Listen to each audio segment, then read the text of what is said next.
നമുക്ക് ഇന്നൊരു വീട് നോക്കാം. ഈ വീട് നമ്മൾ മുൻപേ പറഞ്ഞിട്ടുള്ള വീട് പോലെയല്ല, കുറച്ച് വ്യത്യാസമുണ്ട്. അതായത് വാസ്തുവിൽ ദിക്കും വിധിക്കും എന്ന് പറയുന്നുണ്ട്. ഇപ്പൊ ഈ വീടെന്ന് പറഞ്ഞു കഴിഞ്ഞാൽ വിധിക്കിലെ വീടാണ്. ഇപ്പൊ ഈ വീടിന്റെ ദർശനം അല്ലെങ്കിൽ റോഡ് ഈ ഭാഗത്തെന്ന് വെച്ചോ. ഇപ്പൊ റോഡിലോട്ട് ഫേസ് ചെയ്ത് നിൽക്കുന്നത് ഏത് ഭാഗമാണ്? വടക്ക് പടിഞ്ഞാറാണ്.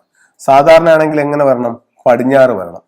അപ്പം ഇത് മൂലകളെല്ലാം ദിക്കുകളിലേക്കും ദിക്കുകളെല്ലാം മൂലകളിലേക്കും ഇത് പോയിട്ടുണ്ട്. ഇതിനകത്ത് ലക്ഷക്കണക്കിന് വീടുകൾ നമുക്ക് ഉണ്ട്. അപ്പോൾ ഇതില് വാസ്തുവിൽ പറയുന്നത് ദിക്കിലെ വീടുകൾ, അതായത് കിഴക്ക് പടിഞ്ഞാറ് തെക്ക് വടക്ക്, ഇത് നാലുമാണ് മഹാദിക്കുകൾ. ഈ മഹാദിക്കിലെ വീടുകളാണ് നല്ല എന്ന് പറയുന്നുണ്ട്. വിധിക്കിലെ വീടുകൾ അത്ര ശുഭകരമല്ല എന്ന് വാസ്തുവിൽ പറയുന്നുണ്ട്.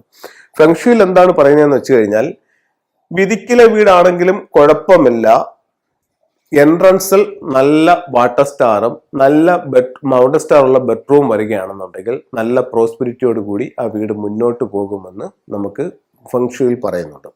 അങ്ങനെയാണെന്നുണ്ടെങ്കിൽ ഈ വീട്ടിൽ നമുക്ക് എവിടെ മെയിൻ ഡോറ് വെക്കാം, എവിടെ ബെഡ്റൂം വെക്കാം എന്നുള്ളതാണ് നിങ്ങളുമായിട്ട് ഇന്ന് ഷെയർ ചെയ്യുന്നത്.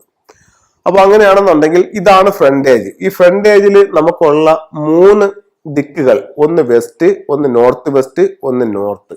അപ്പൊ അങ്ങനെയാണെങ്കിൽ നമുക്ക് എവിടെ പ്രധാന ഡോർ വെക്കാന്ന് വെച്ച് കഴിഞ്ഞാൽ ഇവിടെയാണ് പ്രധാന ഡോർ വെക്കാനായിട്ട് നമുക്ക് നല്ലത്.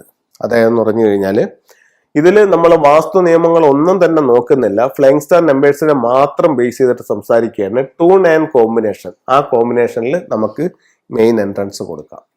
അടുത്തത് ബെഡ്റൂം ഏത് ഭാഗത്ത് ചെയ്യാന്ന് പറഞ്ഞു കഴിഞ്ഞാൽ, ഒന്ന് ഈ ഭാഗത്ത് നമുക്ക് ബെഡ്റൂം വയ്ക്കാം, ഇവിടെ ലിവിങ്, ഇവിടെ ബെഡ്റൂം.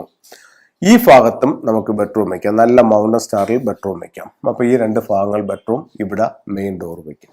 ബാക്കിയുള്ള സ്ഥലങ്ങൾ നമുക്ക് എന്ത് വേണമെന്ന് വെച്ച് കഴിഞ്ഞാൽ തീരുമാനിക്കാം.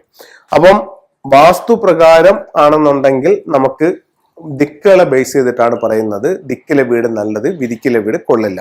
അതേസമയം നമ്മൾ ഫെങ്ഷുയിലേക്ക് പോകുമ്പോഴത്തേക്കെന്ന് പറഞ്ഞു കഴിഞ്ഞാൽ എൻട്രൻസിൽ നല്ല വാട്ടർ സ്റ്റാർ വരികയും ബെഡ്റൂമിൽ നല്ല മൗണ്ടൻ സ്റ്റാർ വരികയും രീതിയിൽ ആ വീട് സെറ്റ് ചെയ്ത് കഴിഞ്ഞാൽ അത് ദോഷമില്ലാതെ നല്ല പ്രോസ്പെരിറ്റിയോടുകൂടി മുന്നോട്ട് പോകുന്നതാണ്.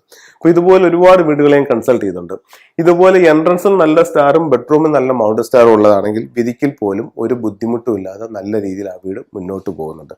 അതേസമയം ആ മോശം സ്റ്റാറുകളാണെന്നുണ്ടെങ്കിൽ ഉറപ്പായിട്ടും അതിന്റെ ദോഷഫലങ്ങൾ അനുഭവിക്കേണ്ടി വരുന്നുണ്ട്. ഇപ്പൊ ഇതേ സ്റ്റാർ തന്നെ നമുക്ക് ഈ ഭാഗത്താണ് ഡോർ വന്നതെന്ന് വെച്ചോ, റോഡ് വന്നാക്കുന്ന ഈ ഭാഗത്താണെന്ന് വെച്ചോ, അങ്ങനെയാണെങ്കിൽ ഇതിനകത്ത് നമുക്കൊരു എൻട്രൻസ് വെക്കാനേ സ്ഥലമില്ല.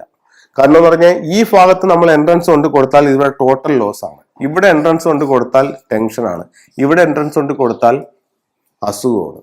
അപ്പൊ ഈ ഭാഗത്ത് നമുക്ക് ഒരിതില്ല.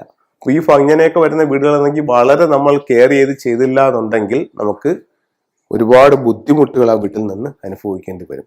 അപ്പൊ നമ്മൾ എപ്പോഴും വാസ്തു ഫോളോ ചെയ്യുന്നതിനോടൊപ്പം തന്നെ ഫെങ്ഷും കൂടെ ഫോളോ ചെയ്യുകയാണെന്നുണ്ടെങ്കിൽ നല്ലൊരു നമ്മൾ ഉദ്ദേശിക്കുന്നതിന്റെ അപ്പുറത്തോട്ടുള്ള ഒരു ലൈഫ് നമുക്ക് ഏൺ ചെയ്യാനായിട്ട് അല്ലെങ്കിൽ ജീവിതത്തിൽ മുന്നേറാനായിട്ട് നമുക്ക് സാധിക്കുന്നതാണ്.